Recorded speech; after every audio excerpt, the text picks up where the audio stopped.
Ibintu indwi bikubuza gutera imbere mu by'isi ndetse no mu by'Imana no mu by'ijuru. Muti L6 sinze mbega kubera iki uvuga ku by'isi ndetse ukongera ukavuga ku by'ijuru, kandi baravuze ngo ntushobora gukorera Imana ndetse na Shetani, muri make ntushobora gukorera abami babiri. Ego nivyo, ariko uko ndabivuze rero sindi kuvuga iby'isi mu gukorera Shetani cyangwa se mu kwishinga ibyinshi kurusha iby'ijuru, ahubwo ndiko ndabivuga kugira ngo umenye neza burya nubwo dukorera Imana kandi ni byiza cyane, ni umurimo mwiza twishimiye, ariko kandi urakenera gufungura, urakenera kubaho, urakenera imibereho. Ivyo navyo rero biragusaba yuko nyuma yuko uriko urakorera Imana ugerageza no kurondera iterambere ryawe risanzwe, ariko ntukabirutishe Imana. Niyo mpamvu tuvuga ngo no God no life, kandi Imana igufashiriza mu byo uriko urakora. Icyo ndagutegura uyu munsi rero ni ibintu bikora hose, ni ibintu indwi uramutse utabigwanije cyangwa se uramutse ubifise, yaba ku by'isi ndetse yaba ku by'ijuru, atana kimwe cyakorohera gusatira buriya mu by'isi. Icyo kwitondera ni ibintu byo kurondera amarongo kubera icyaha, muri make ugatinya gukora buri kintu cyose kiza kubabaza Imana, maze ukironderera iterambere, kandi iryo terambere ryawe nturutishe Imana. Turuze kwifatanya uyu munsi rero nkubwire ku bintu yaba mu by'iterambere ry'iby'Imana cyangwa se mu by'iterambere ry'iby'isi, atana hamwe byakunda yuko bigenda neza mu gihe ibi bintu indwi ubifise. Kubyirinda rero nicyo cy'ingenzi, kubyumva nacyo nicyo cy'ingenzi cyane. Buriya rero iby'isi byose navyo nyene ni iby'Imana, nubwo Shetani abyivangamwo akabigira ibyiwe. Ubundi Shetani ntagira ahagaze. Shetani yari mu ijuru arirukanwa, akorerwa ku isi, maze Yesu umwana w'Imana aza ku isi arahamwirukana, anyagira mu kuzimu. Mu kuzimu Yesu arapfa, arahamwirukana, yongera arazuka. Mugabo avuye mu kuzimu naho nyine aramwirukana. Muri make Shetani ntafise ahagarara, yaba aja mu kuzimu ngo bagikonda amafaranga ntibabona Shetani, babona abakozi biwe kumbure. Niyo mpamvu Shetani apfuye ayerera, ntagira ahagarara, abari mu muyaga. Iyo usamaye gato yarakwegera. Niyo mpamvu tubasaba kwama twishira mu maboko y'Imana. Reka rero n'ubu mbere yuko dutangira ikiganiro ido nido, tumanze dusabe kugira ngo ugiye kucyumva kigufashe, wumve ibiganiro koko ari mwe mugera ukumvishije ibyo bikumva, maze wumve ko ari ibintu wari ukeneye kandi bigufashe mu buzima bwawe bwa buri munsi. Reka dusabe natwe tuko turavuga kugira ngo Imana abe ariyo ituvugisha, tubwe tubikoresho cyacu kuvuga gusa, mugabo amajambo nyezina aba ari kwava ku Mana. Nawe ugiye kuyumva ndagushimiye cyane. Welcome rero, shika urisanga hano ni L6 The Empire, je waguteguriye kubura gucikiriza banta L6 sinze alias warokowe mu bwoko ntambwe Daniel. Nimba rero umaze kugira hano, turagusaba ko kanda subscribe kugira ngo ibiganiro bicano kuri no channel buri munsi wame ubibona, kandi ubone mu bambere mu gihe uzawuguye bwakengeri ugatyonda kuri toute video canke tu video. Muri make ivyo umaze kubikora, tubuze gusaba kuganda muri commentaire, maze ukavuga icyo wifuza ingene wake iyi video cyangwa se n'ibyo wifuza ko twazavuga kwa nyuma, kuko benshi muri mwe ari mwe mutuma turonka ivyo tuganira hano, kuko tumenye ibibazo mufise. No kudubaza ibibazo muri commentaire rero, cyo cyose turacishura mu gukora indi video, maze tugakomeza gufashanya natwe dufashijwe n'Imana. Nuko rero reka ndabashimire cyane, ariko kandi video nirangira ukumva urafashijwe, ntuzogenda kanze partage kugira ngo abandi bashobore kubona ino video. Ibintu ndu rero bibuza abantu benshi gutera imbere, yaba mu by'iterambere risanzwe cyangwa ku isi cyangwa se mu by'ijuru. Ubwa mbere na mbere hariho ubunebwe. Ubunebwe ni ikintu kibi gishobora kukubuza gutera imbere mu buryo bumwe cyangwa ubundi mu gihe kikuganje. Ubunebwe, abandi bakera nibo bavuze ngo ubudafise ubunebwe byamugora no kugira ngo aronke ibyajyaho, mu kugira ngo ubudakoze ntakajye. Muri make ufise ubunebwe ntibyakunda ko ukora. Reka duhere rero ku by'ijuru. Ku by'ijuru, byaba mu gukorera Imana biragusaba kugira umwete. Birasaba kugira umwete kuko abatumwa bazihebye ibyabo, ariko ntibari babehebye kugira ngo baje kubibinebwe bareke gukora, ahubwo bari bagiye gukurikira Yesu. Bwaraca mu gatondo tuje aha, bugaca mu gatondo tuje aha, tuje kwigisha hariya, tuje kwigisha hariya, aho hose bakaguma bari kumwe nawe. Kandi nyuma aho Yesu yaragiye kugenda naho yababariye ngo muzuronka mutima mweranda, maje mukomeze kumbera icyabona. Bakomeje gukora bakavuga ubutumwa, ntabwo wavuga ubutumwa uri kinebwe. Ndakubwiza ukuri, n'ibi ngibi ndiko ndakora nanje ndasenga kandi namwe munansabire kugira ngo ubunebwe bungabanukemwo. Iyo ufise ubunebwe n'ibindi gukora ntabwo wabasha kubikora, kuko ubu ndiko ndakora ibi ngibi nakaba mfise ibindi bintu ndiko ndakora kumbure una amasaha y'ijoro naba nduhutse, cyangwa se ndiko ndapuraninga ibindi bintu, gahunda z'ejo n'ibindi nk'ivyo. Ariko kugira ngo tubashe kuguma tuganira, bimfashe nawe bigufashe, bidufashe kubana neza n'Imana, bisaba ko nikuramwo ubwo bunebwe bwo kuvuga ngo reka nduhuke, ariko nkakomeza gukora kugira ngo je nawe bikomeze kutugirira akamaro. Nuko rero nawe ushobora gusanga ari ibindi bikorwa uriko urakora bifise akamaro ku Mana, kumbure uri umwarimu wigisha mu rushengero, cyangwa se wigisha no kwishuri, kuko kwigisha abanyeshuri nawo n'umurimo mwiza w'Imana, cyangwa se uri umuntu ukora utundi dukorwa nyene dufasha abantu. Ivyo byose kugira ngo ubikore, kugira ngo ukorere Imana, kugira ngo ube umuvugabutumwa, kugira ngo ube umuntu ushobora kurinda icyaha, cyane cyane ko mu bundi buryo n'ubunebwe buzana ibyaha. None uri kinebwe wajya gute? Ushaka kwiba cyangwa se uje mu maraya kugira ngo uronke amahera? Ariko wikuyemo ubunebwe byagufasha mu mpande zose, ndetse no mu by'isi, kugira ngo ukorere iterambere. Uri umuntu wama ufitiye ubunebwe, ukunda kwama wiryamiye, ukunda kwama uri ahantu utuje, ntabwo byakunda, nta nubwo byashoboka ko watera imbere mu gihe utikuye ko ubunebwe. Icambere rero ni ubunebwe, ngira ngo umaze kucumva uburyo ubunebwe ari ikintu kibi. Nidusenga tuze dusenga Imana iturinde ubunebwe, kuko ari ikintu kibi, ari icyago, atabwo twabuterana imbere mu mpande zose. Ikigira kabiri cyakubuza gutera imbere ni ukutikonorora. Ukubura kontrole rero ni ikintu kibi cyane, yaba mu by'Imana ndetse byaba no mu biraha nyine bisanzwe ubuzima atamo ngaha ku isi. Iyo udafise ukwikonorora byakugora gutera imbere. Kandi ndaguha akarorero, duhere ku by'Imana cyane cyane ko ari byo bikuru. Iyo uri mu rusengero, kumbure uri umuririmbyi cyangwa se ukora kandi kazi nyine ku rusengero ko kwitanga nyine, muri make aho waba uri hose, icyo waba ukora cyose, ntabwo ibintu byose byaba bimeze neza. Birashika ibintu bikagenda uko utabiteguye, yaba no mu gukora ubutumwa, yaba no mu gukorera Imana, hari igihe ibintu bigenda uko utabiteguye. Muri icyo gihe rero ibintu bigenze uko utabiteguye, wifata gute? Ubyakira gute? Uca ushavura ugasanga wavuze n'amajambo adakenewe, bigenda gute? Kuko iyo utikonorora hari igihe ushavurira mbere ugasanga uratukaniye no mu rushengero, uvuze nabi, urabihivye no gukorera Imana. Kubera iki? Ukubura kontrole rero no mu by'ubuzima busanzwe. Hari igihe usanga uri umudandazi ukabura kontrole, ugafata n'abakiriye ukabura kontrole, ukonona amahera ukabura kontrole, maze ugasanga ibintu uri kubikora nabi, atayindi mpamvu nyamukuru ari uko wabuze kontrole. Kubura kontrole rero ni ikintu kibi cyane, kitugira ko ingaruka twebwe ubwacu mu mpande zose, yaba ari kubana neza n'Imana ku by'ijuru, cyangwa se mu kwiteza imbere mu buzima busanzwe. Kubura kontrole biratuma abantu bagira ibyago. Icyatumye Yuda yiyahura nyuma yo kugurisha Yesu nuko yabuze kontrole, avuga ati nkoze icyaha, ndabuwande ndajahe, maze mu kwiyorohereza yibaza ko yorohereje ariyahura, aba ariciriye urubanza. Burya kwiyahura no kwicira urubanza, kuko nawe uzoronka mu burana, uzoburana nande se ko wiyahuye? Wiburanye uzokwiburanya nutsinda biragoye. Urumva yuko rero kwiyahura ari kwicira urubanza, birangira yiciriye urubanza kubera ukugirane, ukutikonora mu mpande zose. Rero ukutikonora nacyo ni ikintu kibi, dukwiye gusaba ngo Imana ikiturinde. Iyo ufise ukwikonorora, yaba gukora iby'Imana, yaba gukora iby'iterambere, byose ubikora neza, kuko uba ufise ukwikonora muri wewe. Intambwe yose utera uba uyitera aho wamanje gutekereza neza, ukavuga ati noneho ibi bintu nabikora uku nguku. Ikindi kintu kigira gatatu cyakubuza gutera imbere, yaba mu by'Imana ndetse no mu buzima busanzwe, ni ukwitera imikoji. Ukwitera imikoji iri ni ijambo nakoresheje, ariko reka ndarigusigurira neza. Ubundi hari ibintu bidutera imikoji. Imikoji ishobora gusanga iva mu bisekuruza byanyu, cyangwa se ikava kuri wewe. Hari ibyaha bikorwa n'umuntu, ushobora kuba byarakozwe na basokuru, cyangwa nawe ukabikora, bigira karande, bifata kuri generasiyo zine zikurikirana. Muri make yaba wowe ugikoze igahera kuri wewe, kigeze gufata abana bawe, cyangwa cyarakozwe na basokuru bawe, ibyo bintu birahaba. Reka ndaguha akarorero nk'ubusambanyi. ubusambanyi ni ikintu gishobora gufata wewe, kigafata umwana wawe, umwuzukuru wawe ndetse n'inzukuza yawe.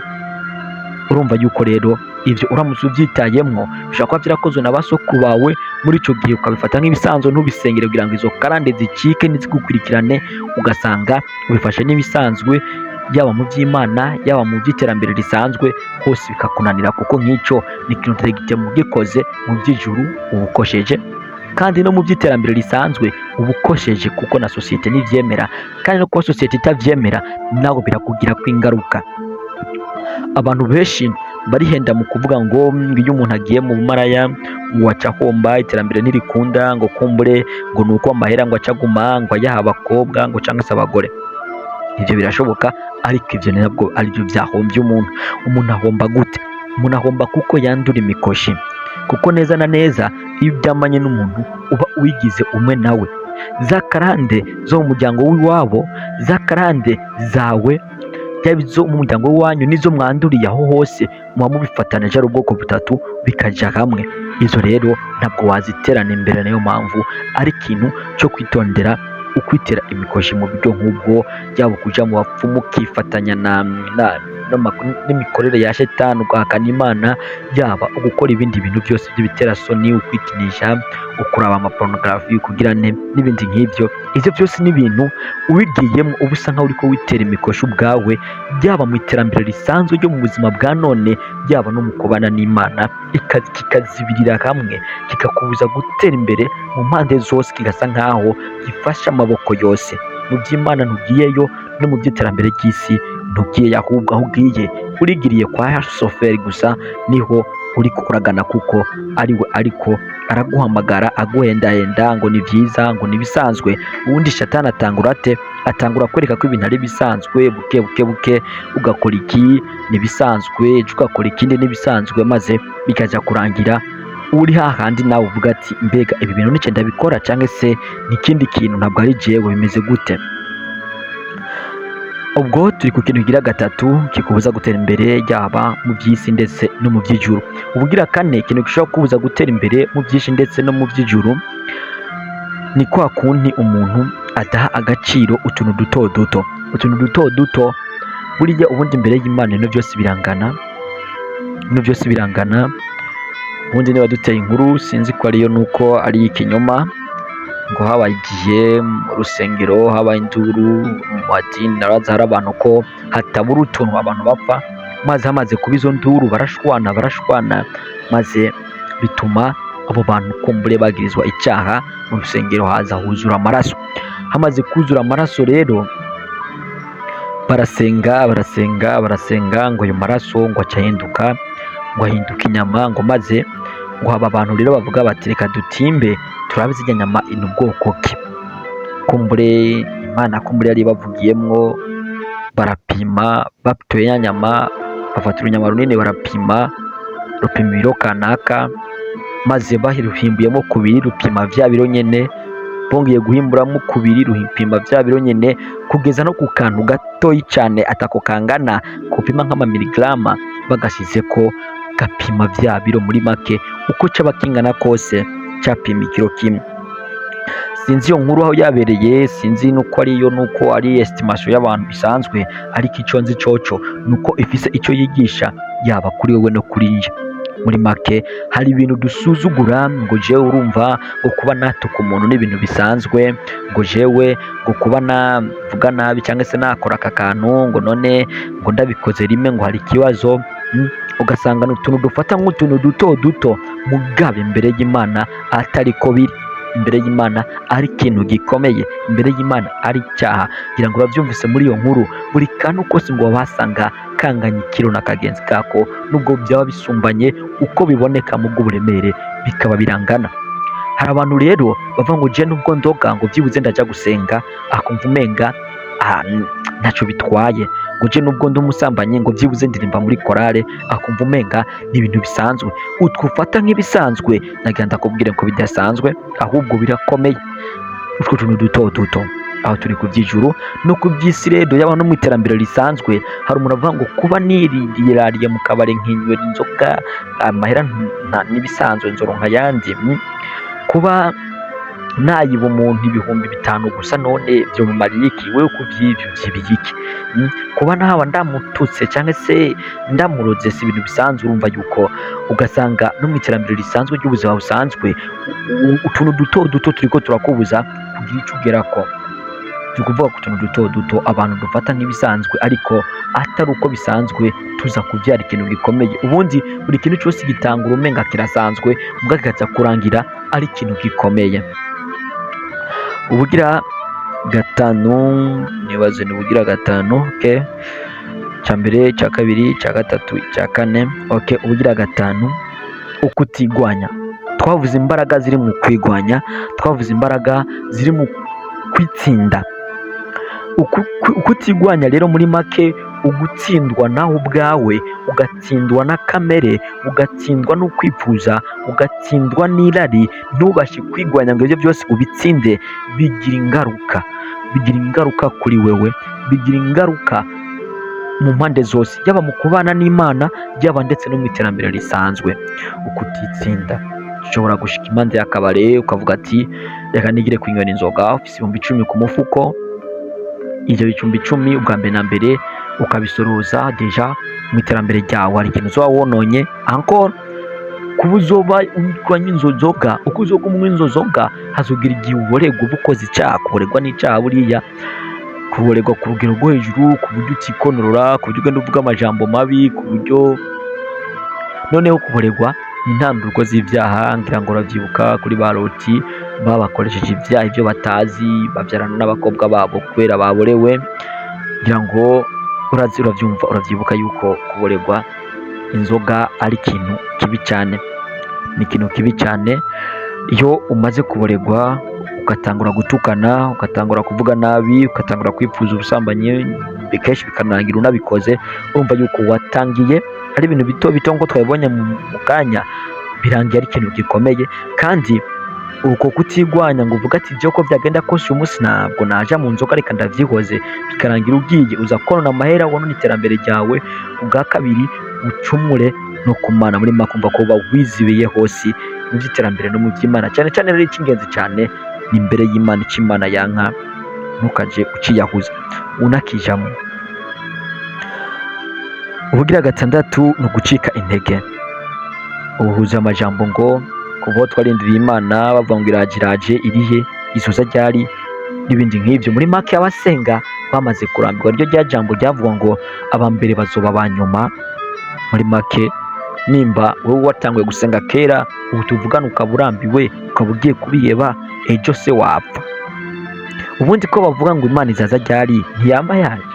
Yego inzamba ntiravuga kuri bose, mugabo buri iherezo mu gihe upfuye hawe haba haheze, kuko ugiye ahantu kindi uzongera ku byo wakoze. Ibyo wakoze n'ibijya, iyo nzamba ntiyavuga uzozukana ibyo wavukoze nyene kera byararangiye. Rero buriya iherezo ry'umuntu nubwo atari yapfuye, hari ubundi buzima nyuma. Mugabo kuvyerekeye kuja mu ijuru no kuja mu muriro, iyo uvuye ku isi ibyawe biba byanditswe, nta correction, nta gusubiramo uza gukora, biba byarangiye. Niyo mpamvu ugomba kwitonda ukareka kurambirwa. Ushobora kurambirwa uyu munsi ugacika intege ngo maze igihe kirekire nsenga ngo sindabona Imana, ngo bavuze ngo iraje ngo sindayibona, ukabireka. Maze numara kubireka ugasanga ejo urapfuye, ugize iherezo ribi. Wa mugani ngo wambere azuba uwa nyuma, ugasanga hari n'uwundi ukijijwe ari ku mfiro akigira mu ijuru. Ariko kandi ndivyo nawe wavyizera, nta n'uwavyizigira cyane, kuko ushobora kuvuga ngo nzokuyana umunsi ngira mfe, maze ukicwa urupfu rutunguranye ku buryo utazoronka umwanya wo kuyana. Nuko bigenda rero, abantu bakora cika intege. Gucika intege rero ku by'ijuru urumva neza yuko ari bibi bimaze kubisobanura. Ku by'isi naho nyene birashoboka ko umuntu yaba ariko arakora business yanka, ariko arakora ibindi bintu bitagenda, agakomeza kugerageza, maze igihe kimwe agacika intege abonye bitevye, kandi agacika intege yarageze aho ashika. Nabahaye inkuru y'umugabo wagize ukukora cyane agera ku byo yifuza ku nshuro y'ibihumbi 2. Muri make iyo acika intege 1999 yari kuba yononye byose. Mugabo yarakomeje kugera mu 2000, ariko aragerageza byanka, mpaka aratsinda arashika ku byo yifuza. Aho tuvugana byashobora bangahe?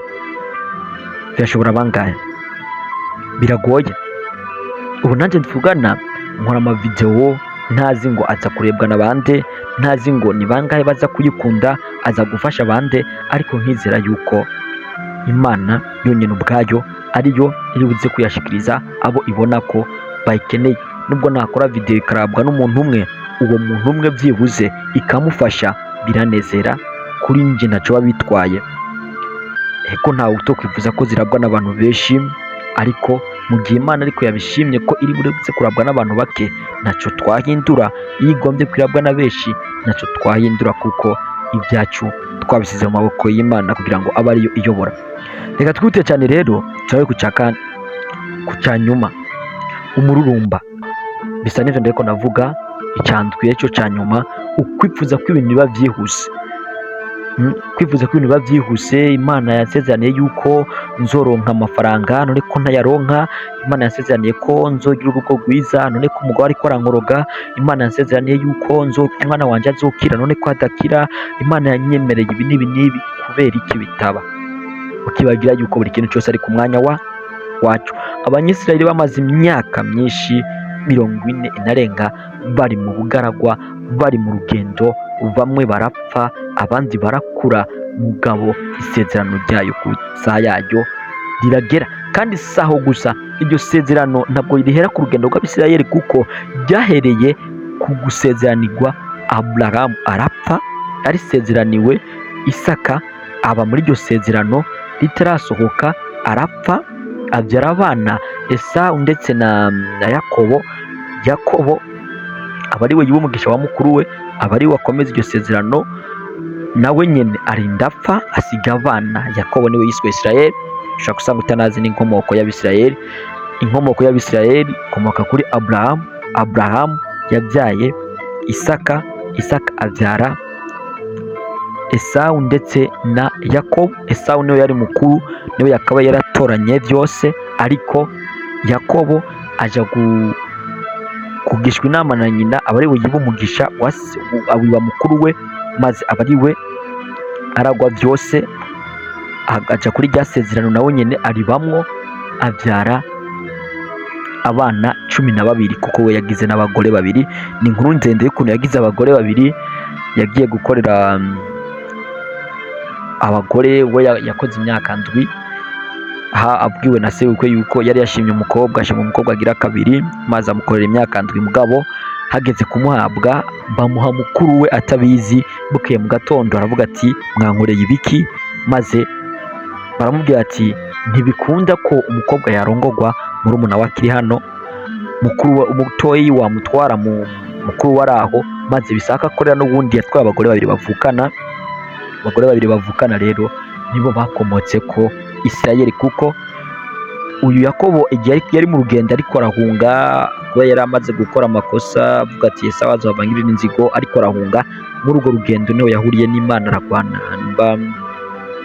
yagwanye n'umumarayika, maze ahindurirwa izina yitwa Isirayeli. Cyo gituma bitwa Abanyisirayeli, kuko bakomoka kuri Isirayeli. Isirayeli nawe yabyagwa na Isaka, Isaka nawe yabyagwa na Iburahimu.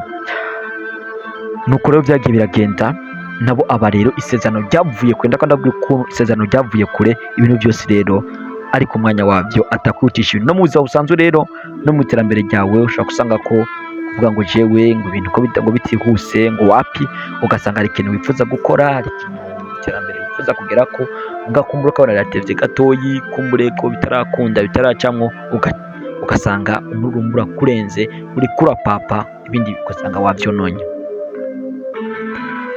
Naha rero tuhagara ikiganiro, tubabarire kibaye kirekire, ariko reka ndagushimire rero twabanye. Nimba wamaze gukanda subscribe, ubwo ubaye umwe bazaje babona ibiganiro buri munsi, ariko niba no gukanda ukazogera kugira ngo cyangwa se agakengera kugira ngo buri munsi ko duze ko video baguhe notification ati muri L6 The Empire bashize ko video.